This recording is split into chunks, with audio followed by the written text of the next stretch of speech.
Whatever you resist will persist. This is a very powerful psychological statement, not only echoed by myself in this little brief chat, but it's also been spoken of by some of the great minds of all time, like Carl Jung, Jiddu Krishnamurti, and various other wonderful scholars who have pointed to this psychological phenomena. So let's get into it. Resistance implies the defiance, the pushback, the forcing away of a particular response to an event, a person, a place, or a thing.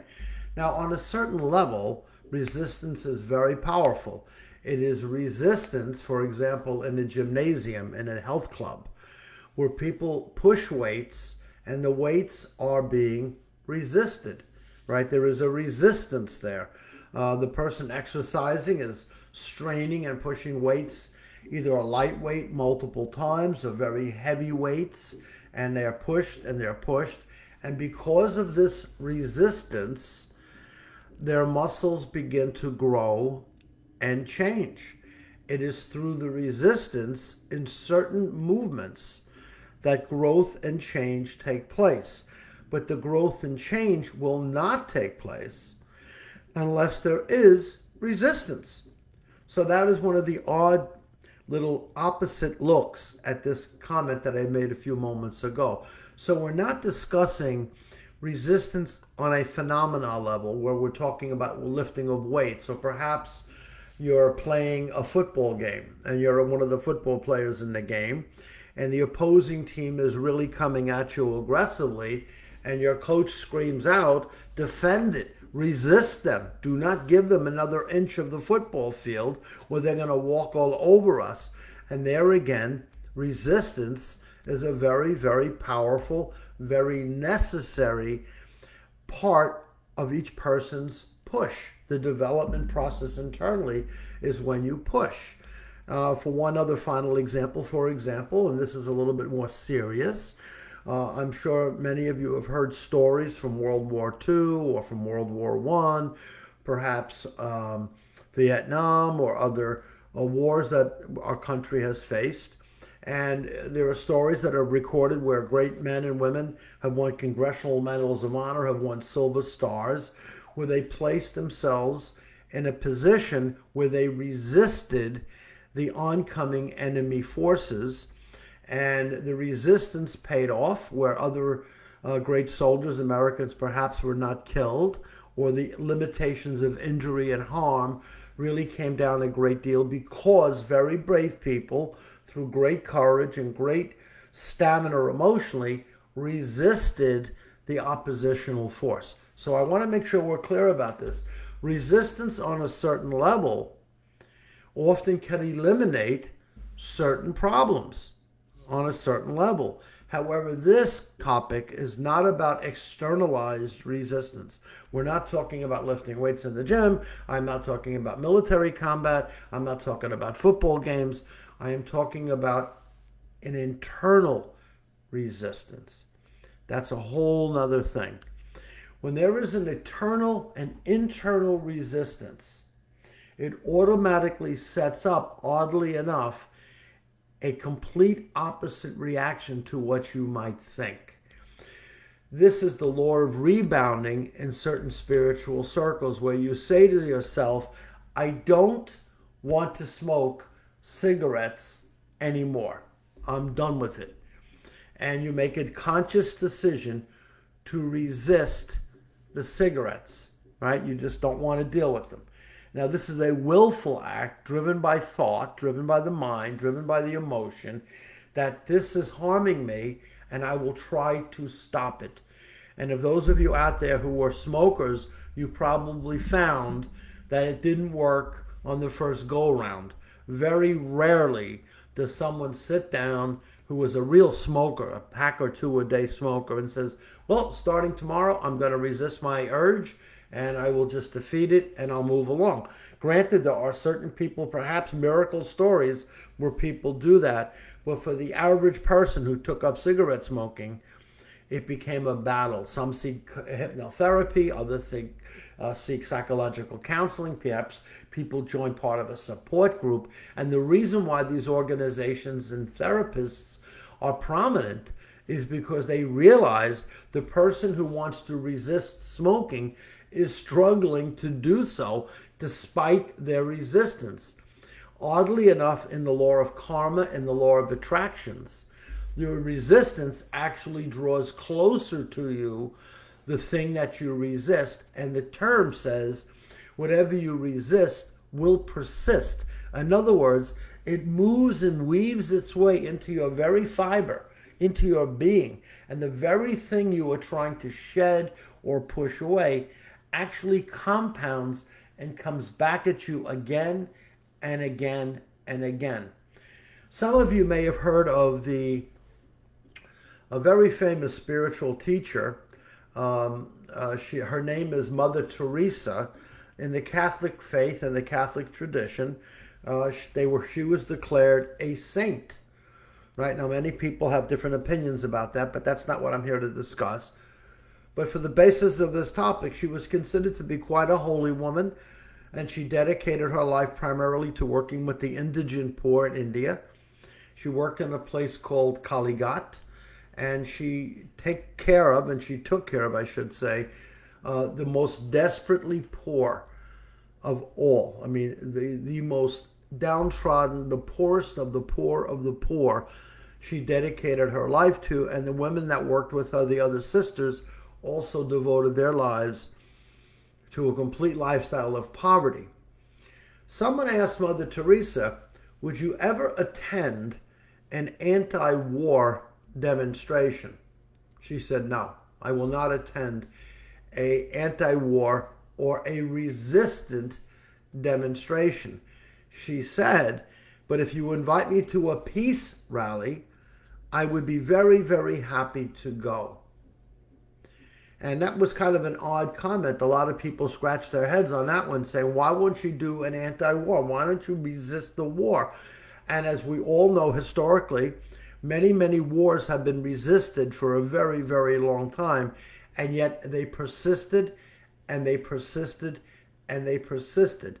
Because internally, what you resist does not always translate into an effect like you have at the gym, right? Where your muscles can show a change in time. Resistance internally is almost, and don't take this the wrong way, please, is almost like fool's play. You can force yourself not to act in a certain behavioral style. You can force yourself to suppress, to repress, to rationalize, to ignore, to avoid. Let's say, for example, there's a person that you are close to emotionally, someone you were dating, perhaps even engaged to or even married to, and it falls apart, things don't work out, and one person says, I'm leaving, I'm out of here, I'm gone, and the other person is resisting that. The person that is leaving and is gone becomes more powerful, more looming, more bright in the terms of the person who's trying to get them back. I'm sure you've all experienced this at one point or another, and that resistance does not bring them back. It actually fuels the opposite effect. They no longer even want to consider coming back because of pressure, and the pressure is not to get them back for the unity of the relationship. It may come under that disguise, but the real motivation is, I don't want to be without you. I want to not allow this to happen to me, right? I have to find a way of resisting this heartbreaking experience. I don't want this. I don't want this. I will resist it and try to form a different or an opposite outcome. And the result is always, always, always very painful. Very painful. So what is the opposite of resistance, spiritually and psychologically? And the answer to that is acceptance. Now, that becomes a tricky word for a lot of people, so let's talk about this. If someone is looking to hurt you or harm you physically, let's say someone just wants to come up and hit you, right? And you don't accept that behavior. However, if you resist or ignore or defy that it's happening to you, right? I'm going to resist that that's coming. I don't want to accept that it's coming. I don't want to believe that it's coming. But here it comes, and whack, you get cracked in the face. All of your resistance did you nothing, right? It didn't stop anything. And certainly your acceptance, you can't allow it to occur, right? Acceptance is not helping you. Resistance is not helping you. What do we do, right? What do we do? What is most important is to look deeply into the honesty of the moment. Now, if you're putting your hands up or you move your face away not to get hit, yes, you must first accept that this is happening to you. You must accept it, right? That it's actually occurring. It doesn't mean you allow someone to strike you. No. But you can't close your eyes and make believe it's not happening when in fact it is happening, which is a form of denial or explaining it away or whatever lingo that you may be comfortable using. So this quote, whatever you resist will continue to haunt you. I'm sure all of you understand this. People want to lose weight. They resist. I'm not going to eat this. I'm not going to eat that. I won't drink this. I won't have another dessert. I'm going to resist it. I'm going to use willpower. In programs of recovery, for example, AA, NA, OA, Overeaters Anonymous, GA, Gambling Anonymous, they will say to you in the bylaw, in the statements of the primary ethics of the recovery program. I'll go to AA because I'm a little more familiar with it. They will say to you straight out, willpower will avail you nothing. Not even a little bit of help. They will make that claim to you. Willpower, using your own sense of resistance, will never get you sober. And your need to drink, or your need to drug, or your need to eat, or your need to gamble, or whatever the need is, the demand emotionally is within you, will not only be there, but it will amplify, it will grow, it will expand to the point at which many of these folks trying to resist the weight of wanting to drink wind up getting drunk all over again. It's legendarily famous in recovery programs. And many people, unfortunately, continue to fall back, and people will yell at them, people would scream at them and say, you didn't resist it, you let the urge take you over, it won, you didn't get better, you're not resisting strong enough. You're not. And yet, and people in recovery will tell you that is not the answer. So they, okay, what's the answer then? And they go to this steps. You may have heard the steps of AA recovery or steps of GA recovery. They're kind of psychological helpers to get you to a certain position. And the very first step in AA says, we admitted, or I admitted, but the phrase is we admitted that we are powerless over my addiction, alcoholism, whatever the combination may be, my overeating, my overgambling, whatever that may be. I am powerless over that. I accept the fact, I admit the fact that my life has become unmanageable. I cannot control what I do day to day. I am constantly haunted by this need to do these activities. I'm sitting back holding on, which is called white knuckle sobriety, where you're holding on for your dear life, hoping, that you don't drink or take a drug or eat 4 pounds of ice cream or something in one sitting. And you're hoping that it doesn't happen. And the next thing you wake up and say, I failed again. I slipped. I couldn't do it. Someone then asks, what happened to your resistance? And you said, I tried to resist, and yet it persisted in coming at me. And they got exactly the opposite effect that they have in the gymnasium when they're lifting weights and their muscles are growing, right? That's for the gym. That's for the muscles here. But internally, on a spiritual muscle building, The key is acceptance.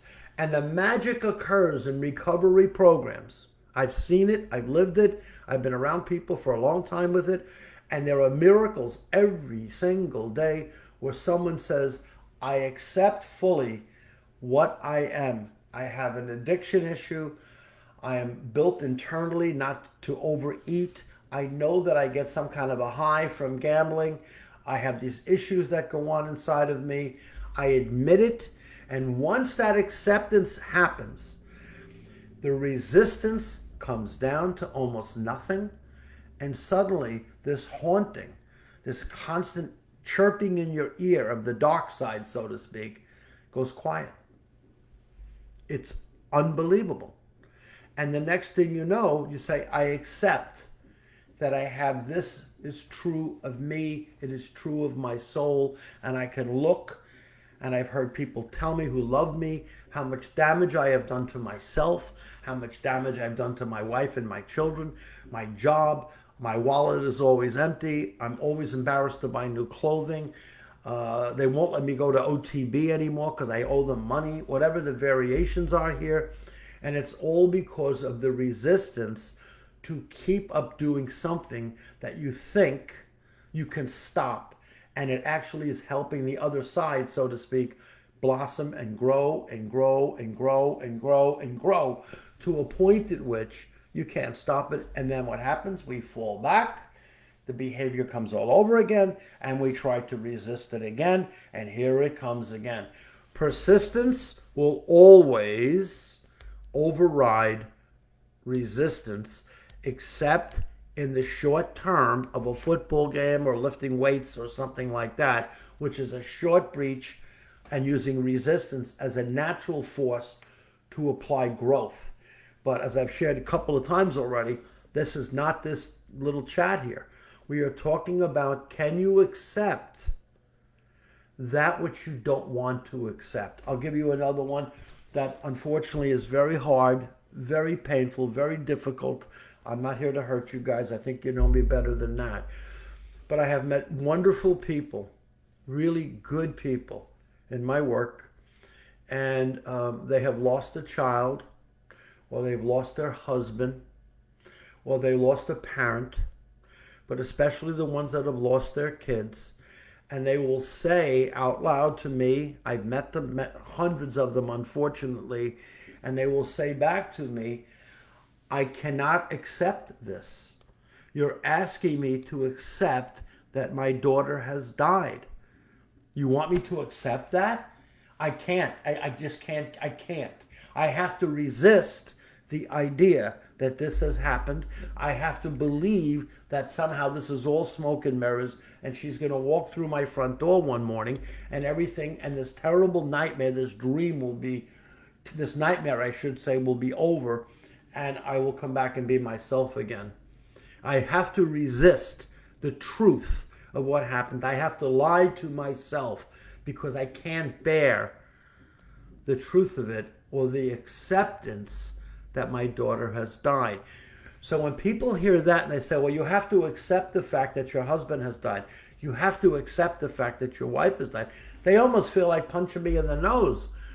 But I ask them in a very gentle way, okay, what happened? And they'll say, well, my daughter, she was very sick for a long time. Or my daughter, she slipped and she fell down out a window, and it was a terrible tragedy. We all know what happened. It was a big accident. It was terrible.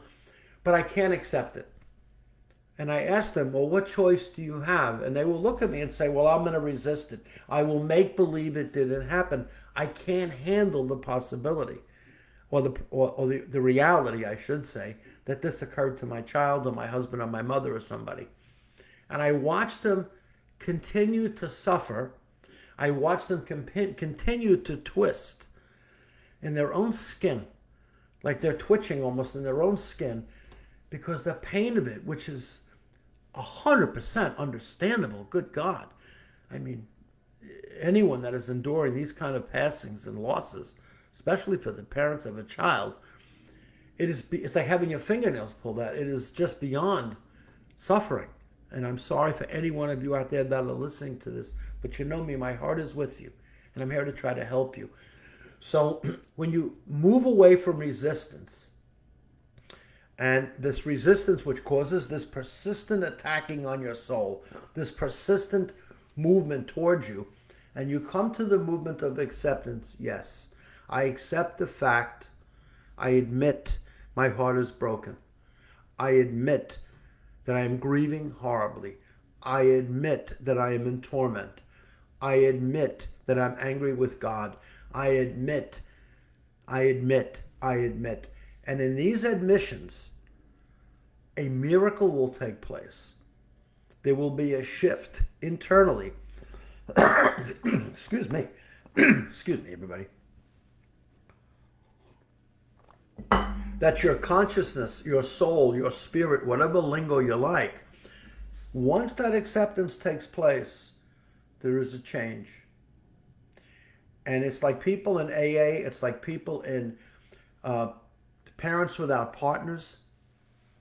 There are compassionate friend groups who hear these stories every night. New people are coming in daily to these wonderful groups that help people. And they allow them to share the unacceptable, the unbearable, because they say, you are no longer resisting the truth. Thank you for bringing this to us. We are celebrating the first night of your healing. We are all here for you, and your healing will begin.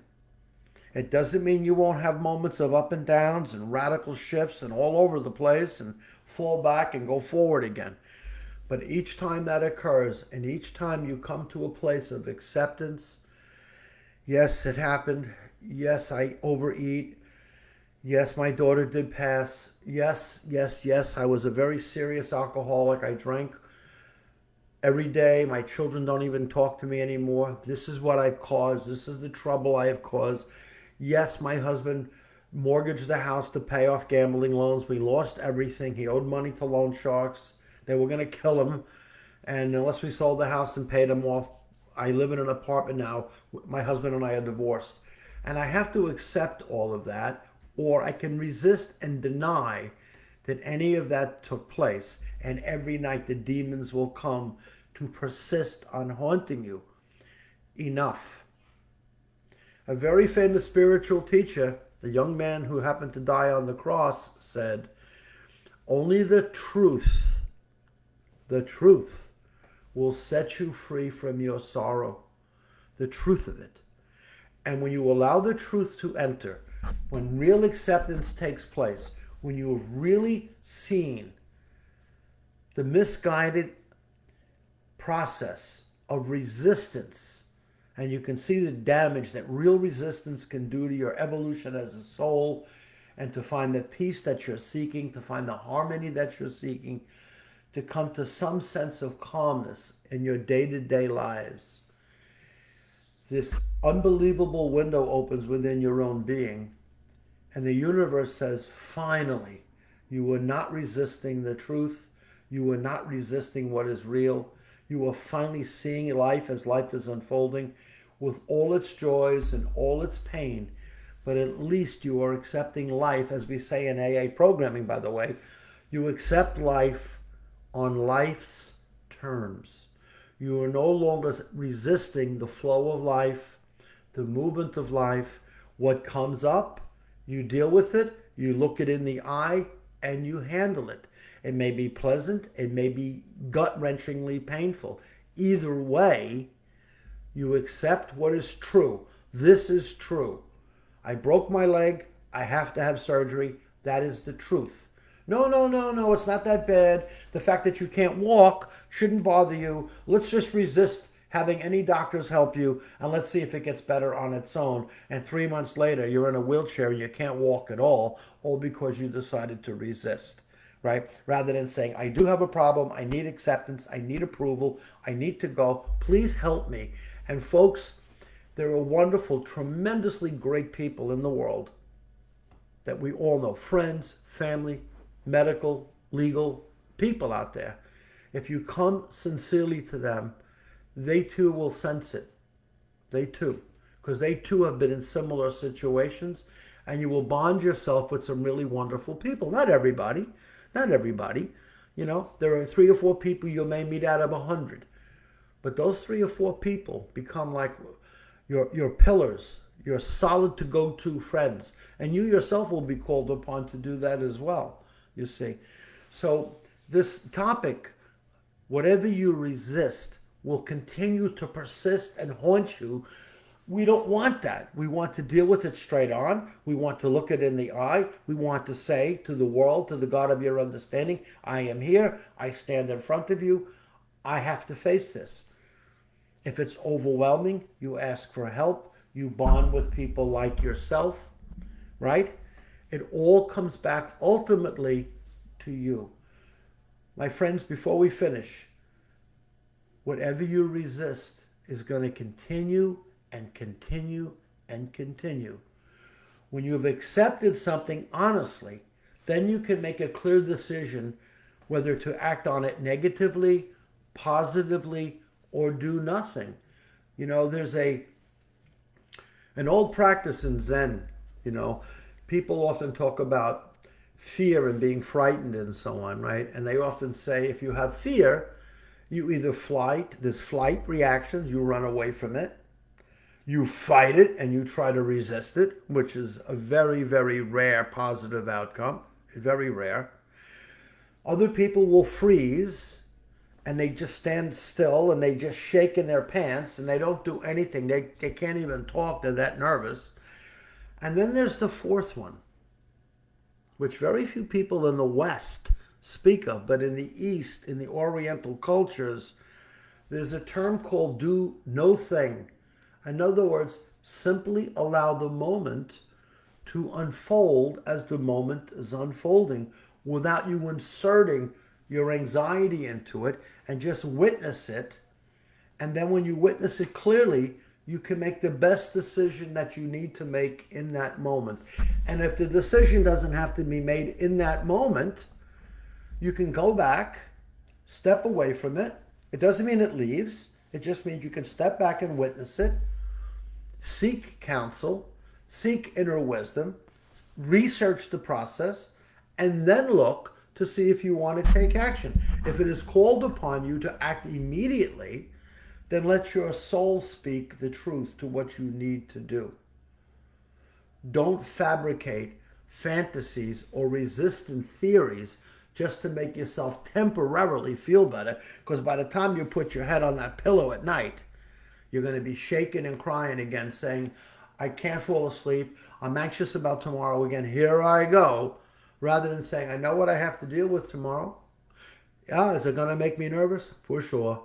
I have to see a doctor tomorrow. I don't want to hear from the guy. I know what he's going to tell me. I don't like it. But I need to hear it. And I need to speak with that person. I need to speak to this woman or this male or whatever about what my medical condition is. I want to hear the truth of it. And when I have the truth of it, there's no more resistance in me. And I can take action to take the appropriate medications, the appropriate physical therapy, not to do anything because I don't need to. Whatever that may be, you will find out what that's all about and you'll make the best choices.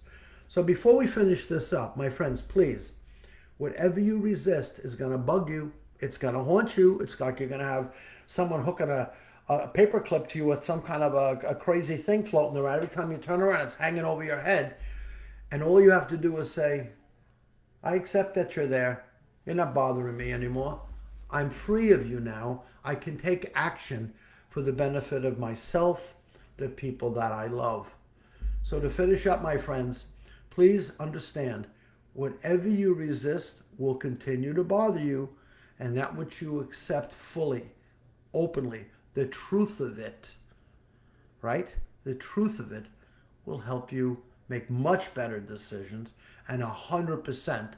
The universe itself, the God of your understanding, whatever spirit controls your environment, will be in cooperation with you, oddly enough, because you are in natural harmony with what is happening. And if it's raining outside, get an umbrella. If you want to make believe it's not raining and you walk outside and you resist the idea that it's raining, you're going to get soaked. And if you want to get soaked and go to work dripping wet, go for it and see if you enjoy it. But if you wear an umbrella and you put on a rain jacket or something and you go to work nice and dry, you said, I accepted it. It's raining. It's not what I like, but I got to deal with it. And you make the best effort possible. This is the power all of you have. When you accept the truth, you will heal, and you will heal quickly. And for those of you that have long-term struggling, long-term suffering, you will also accept the fact, just like a person who may have had an amputation of a limb, right? You look down one day and you know you lost your leg due to a motorcycle accident or diabetes, and the physician say, to save your whole body, we had to remove your leg from the knee down. And you say, well, I can't accept that. And they say, well, what choice do you have? You will get a prosthesis. You will walk a little differently, but you will laugh again. You will enjoy your meal again. You will be with your friends again. And in time, you will drive your car. You may take a walk at the beach. You may have to modify certain things. But your truth about accepting what happened to you will give you a new start and a fresh life. If you refuse to accept it, you'll lay in bed, pull the curtains down, and say, I'm a one-legged man or I'm a one-legged woman. Life is horrible. Let me die. Stop that. Stop that. This is where your courage is born. Courage comes from full acceptance. People who are not courageous resist and hide. Not for us. We seek courage, we seek compassion, and by all means, we seek love. And that is the greatest tool that the boss ever gave me. And I want to make sure that all of you understand that's what's within you. You all have this power. You all have this great gift of acceptance. And when necessary on the short term, by all means, activate resistance of someone trying to hurt you, someone trying to hurt your family, someone trying to take advantage of you, someone trying to steal money from you. Of course, you don't allow those things. But to resist them, you first have to accept that they have occurred. And that is the power of acceptance and the negative power of resistance. So to finish this up, I want to thank all of you for joining me. I wish you peace. Nice talking with you.